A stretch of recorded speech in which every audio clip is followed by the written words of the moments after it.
Hey guys, this is Nate Conder. I graduated last year from St. Francis. I remember exactly where you guys are at in the course, and I found it really, really helpful as I was going through the process of applying to grad school. I'm at Belmont College of Law down in Nashville, Tennessee, and a few reasons why I chose Belmont. I looked at the size. It's a smaller law school. I did better at a small school like St. Francis. I value relationships with my professors, and Belmont seemed to provide that with, it's like a 6-to-1 student to faculty ratio. The next thing that I looked at was the bar passage rate. So just because I graduate law school doesn't mean that I'm actually going to be a licensed attorney. After you graduate law school, you then have to take the bar exam, and then you have to pass the bar. Belmont actually has a 100% bar passage rate from last year's class, so that was a big pull for me. Next thing is I wanted to focus on more of a practical school rather than just kind of like a scholar school. What I mean by that is Belmont puts you in a lot of practicums versus like maybe a Harvard or a Yale or a University of Chicago, the bigger schools like that. Highly ranked ones are more like teaching you how to be a professor kind of. I want to practice, and I like the idea of going out there and having internships like that. Kind of the last reason why I chose Belmont was location. Yeah, weather's a little bit better here. I'm excited for the winter because while you guys are cold, I won't be. But really it's for the internships and the networking. Nashville's it is an up and rising city. And so there's a big legal field, lots of internships, and lots of people that are really just getting to know you here. My process of applying and getting admitted to Belmont was, it's a long process. It's a lot of work. First, I took the LSAT, which is kind of like what you would take if you're like a GRE. It's like a different type of SAT. I studied like crazy for it, and I even suggest getting a tutor for tests like that. The reason why is because while it might be expensive up front, it could end up paying off in scholarship, and I'm feeling the effects of that right now. You had to include your resume, but you should ask questions about what that resume should look like. So my resume for law school was not just like your typical short and sweet work resume. This resume is supposed to be longer. I think mine was 3 or 4 pages. You're supposed to show exactly what it's like. So depending on what grad school you're going to, you should ask someone that's going in that field, what that resume should look like. Letters of recommendation. I heard professors say this all the time. Your letter of rec is constantly being written. So that's really important. Remember that when you don't feel like preparing for a class, it's really important. But now that you're seniors, make sure to reach out to the professors and give them plenty of time. You don't want to surprise them with a letter of rec. The more time they have, better quality it will be.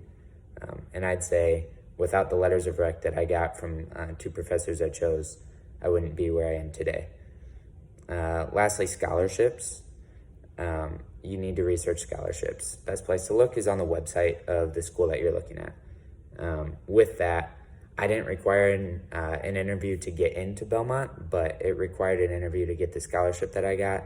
It wasn't really super formal. It was just kind of, get to know me, make sure that I'm worthy of a scholarship, really. What are the first weeks kind of like? It was a shock. I thought I worked hard in undergrad, but this is a whole different level. Even though I expected, and every attorney I've talked to said it's going to be awful, it's just an adjustment, getting to understand, okay, how do I need to prepare? And then getting cold called and getting it wrong and realizing I didn't prepare in the right way. And yeah, it's a little bit embarrassing when you screw it up. I also struggle with trying to make me time, which I think that is really, really important. Because you're learning so much, and I can say I've learned so much in the first 3 weeks, you have to make time for yourself. I struggle with that because you always feel like you have something going on, something that you need to work on. You always feel like your peers might be outworking you if you're not working. The statement, sleep when you're dead, that does not apply. I value sleep a lot in law school just because I feel more prepared the next day. So I guess that's me making me time, but I do need to be better about that. The first thing my professor said when I showed up was, the typical, look to your left, look to your right. That person might not be there if they're not willing to work hard. And this is like throwing your newborn in the deep end and seeing if they can learn how to swim on their own. And that's how they described grad school, specifically law school. But yes, I've learned so much, and I make it sound a little bit scary, but you have to do it to understand. You always think you hear people say this and understand, but don't think you understand. Just show up and work your best, work your hardest, and you'll understand. The last thing, some advice when considering your next step. I spent all of quarantine trying to figure out where I wanted to go, what I wanted to do. The first thing that I really considered was asking about employment statistics to my school. And I think it's like 98% are employed within 3 months of passing the bar, something really, really high that I thought was a big deal. Also, with that question, it's how will your career services help me? The next thing I looked at was, do I want a big school or a small school? Like I said, I was successful at a small school, so that's what I wanted. But if you prefer to kind of blend in with a bigger crowd, then, a big school option might be for you. The next thing is I've noticed here is there's a lot of people that took gap years or just one gap year. I think it can be really, really valuable. For me, if I took a gap year, I'd worry I wouldn't want to come back. But for them, they come in with a huge gathering of knowledge, really. And sometimes it feels like they have a one-up on me because they've gotten to do life, pay taxes and stuff that I haven't really had to do a whole lot of yet.